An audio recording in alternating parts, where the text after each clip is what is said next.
Sheryl Cwele has started serving her 20-year jail term at Westville Prison in Durban, and a wave of unprotected strikes sweeping through the country's mines has spread to the manufacturing sector. Ambosisiwa Khadebe with the latest news update.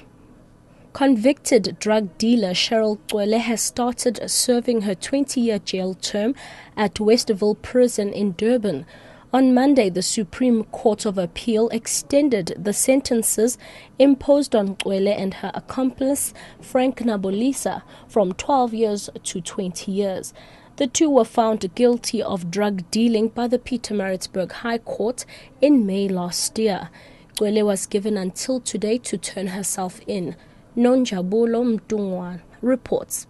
She arrived at the prison in a police van along with other convicts. Her lawyer, Nonjabulo, who was driving in his own vehicle, accompanied her but refused to speak to the media. Cwele reported to the Pietermaritzburg High Court earlier this morning and was driven to Westville Correctional Center.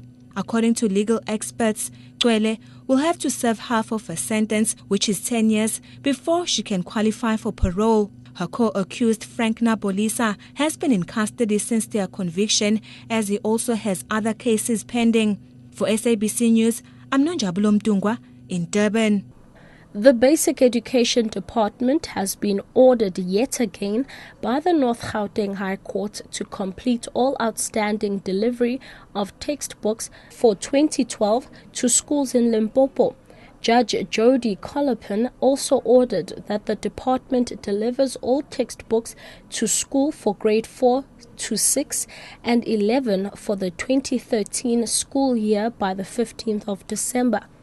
The non-governmental organization, Section 27, won a court application in May that compelled the department to deliver textbooks for learners in grades R to 3 and grade 10. Pietermaritzburg reports. Section 27 took the department to court, seeking an order to compel it to complete the delivery of the textbooks in Limpopo by the end of the month. Judge Colopin says the department also failed to devise a catch-up plan in accordance with the two previous orders. He has, however, noted the justification for non-compliance offered by the department, but made no funding with regard to it, given that these are not contempt proceedings. The department was also ordered to pay 50% of the text cost of the application.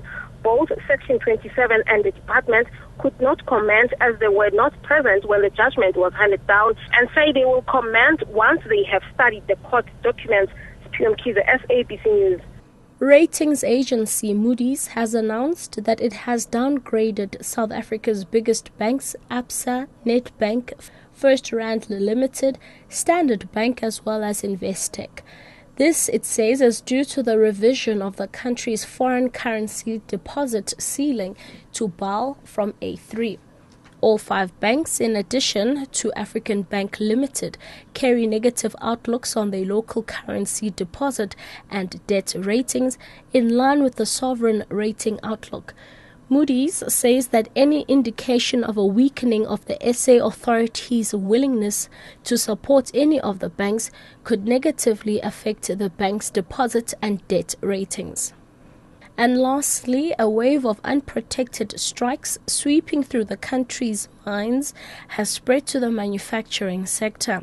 Japanese car giant Toyota says all production at its Durban plant halted this week after a staff walkout over pay.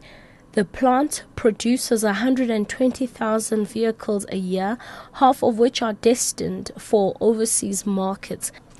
Catch the latest news on the hour on SABC radio stations and anytime here on Newsbreak, Option 1.